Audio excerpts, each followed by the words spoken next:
ኮንትሪቢሽን በስልጤነት ትግል ውስጥ በተለይ በቡታጅራ ኮንፈረንስ ጋር ተያይዞ በነበረው ሂደት አንዳንድ ሰዎች ተስፋ ሲቆርጡ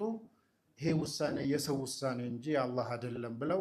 ትግሉ ወደ መስመር እንዲመለስ ያደረጉበትን ሂደት ስናይ የሚያስተምረን ብዙ ነገር አለ ማለት ነው። ሌላው የገረመኝ ያው እንደ አንድ ሼህ እንደ አንድ ዓሊም ዘፈን ወይም አርት ያው ከዲን አንፃር እንዴት ይታያል የሚለው የታወቀ ነው።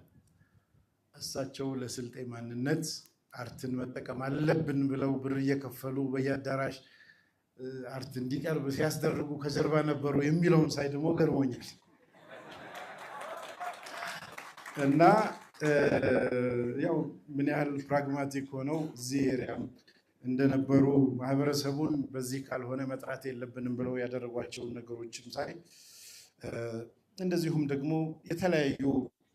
በመኪና እየዞሩ ቅስቀሳ ሲደረግ ሪፈረንደሙ ሲደረግ